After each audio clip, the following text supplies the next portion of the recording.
it just seems to me that the Filipino people, not all, but the Filipino people seem to have this mentality that they cannot follow rules and regulations.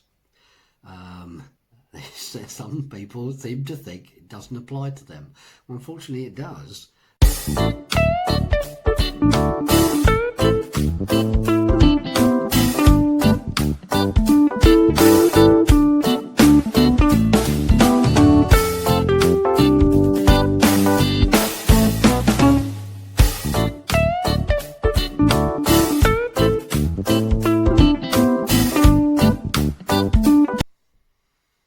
Hello and welcome back to our channel. It's been a while since we did a video, so let's get straight on with it. The cleanup that's been ongoing in Manila, but not just the cleanup operation, it's about the mentality of the Filipino people too. So anyway, let's start off with the cleanup itself. As I'm sure you're all aware, it's a major cleanup by the Manila authorities, primarily the mayor of Manila, under the jurisdiction or the command, if you want to put it that way, of President Duterte.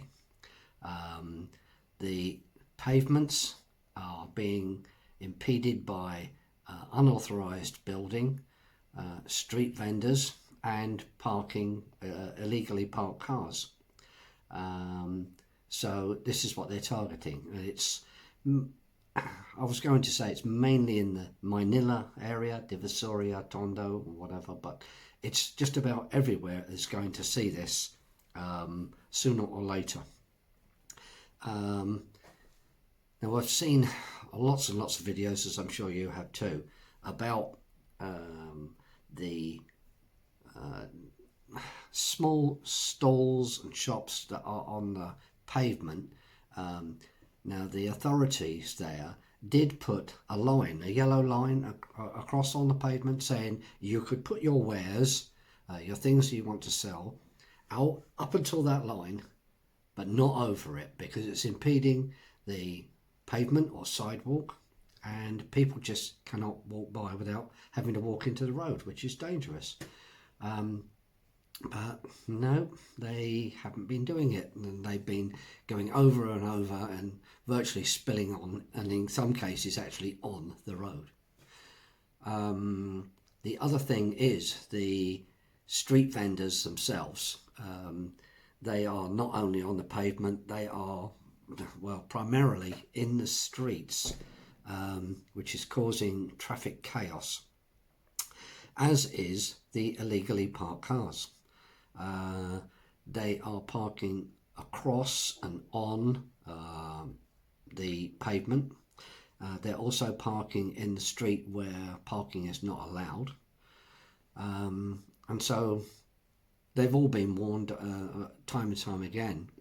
I mean, I thought when I first saw it and I saw that they were taking things away and smashing stalls up, it was a bit over the top. But as it was explained to me, that these people, the vendors, the shop owners and the car drivers, they have all been warned many times what would happen if they continue to do it. And so the authorities really, I don't think, have been left with any choice. They are smashing the stalls up because they know that if they don't, they will be back again, which is another point I'll come to. The same with the illegal cars and the building work. Maybe not so much the building work, but you know, the cars that are illegally parked, they will go and, you know, I saw some where they're being clamped and being towed away to a compound, and the owners will then have to go to the compound to pick up their vehicle, pay a fine, I don't know what the fine is, to recover the vehicle. But in lots of cases, and this is the thing there, that they will just keep doing it. I think, you know, anybody who's seen the videos of the before and afters in Divisoria, for example, must see there's been a huge improvement. The one that I did see of Divisoria, one of the main roads there, it was virtually completely blocked with vendors on their stalls. You couldn't even get a bike or a scooter through the road, let alone a car. And then the after pictures, it's completely clear.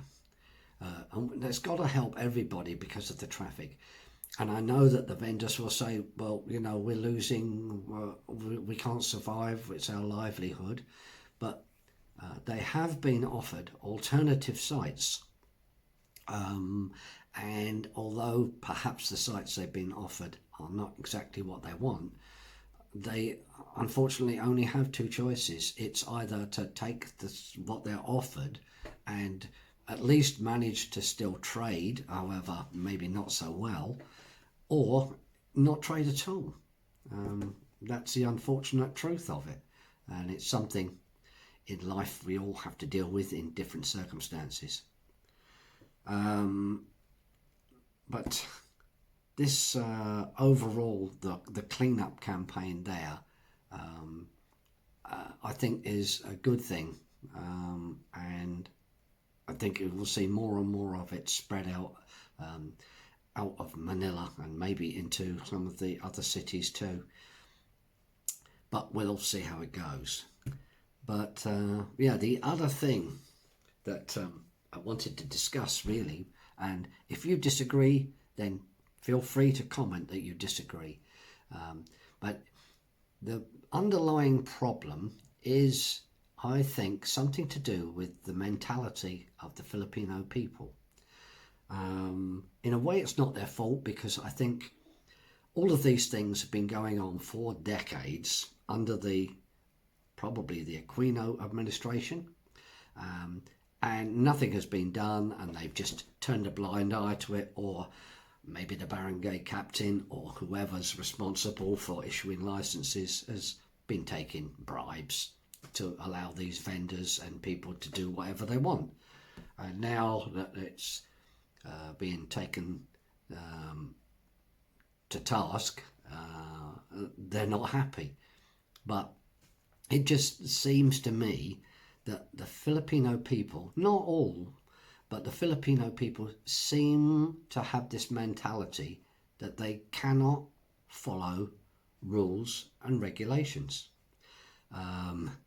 Some people seem to think it doesn't apply to them. Well, unfortunately, it does. But you see this all the time in the Philippines, on the roads, the drivers, everybody who's been there, who lives there, knows what the traffic is like. They have level crossings, zebra crossings, places where pedestrians can cross. There's big signs there saying turning traffic must give way to to pedestrians, but they don't. They just carry on. And these things are gradually trying to be enforced, but it's going to take an awful long time before it actually is enforced. And I think it's basically the same with the street vendors, the illegal parking. They have to get used to obeying the rules.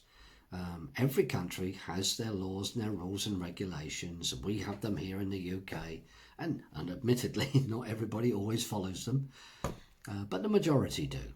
And this is what's going to have to happen in the Philippines.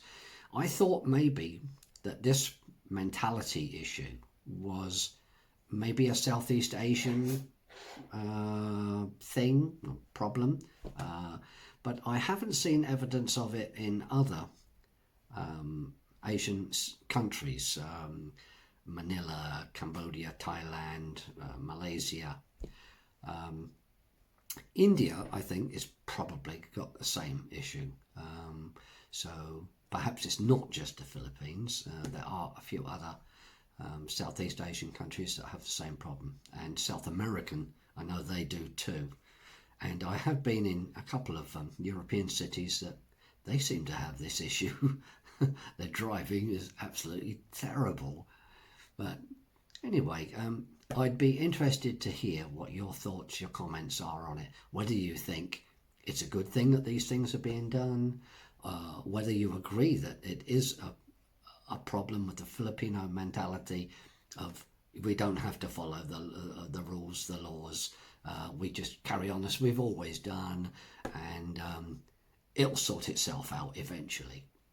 So just let me know what you think. Anyway, I will be doing another couple of videos, I think, over the next 10 days, because there's a few issues going on. Well, there's always issues going on in the Philippines, but there's a few issues going on that I'd like to comment on. One is about Robredo and this NATO thing that's been going on, but I need to delve into all of the circumstances and get my facts right first. And the other one, which is just come out recently, which is about the water supply. As far as I understand, there's 2 Filipino companies that have been supplying the water and been charging for it, whereas they possibly shouldn't have been charging, or they were just scamming or ripping off the Filipino people. President Duterte wants it stopped, and these 2 companies apparently are going to sue the Filipino people, but we'll see what happens.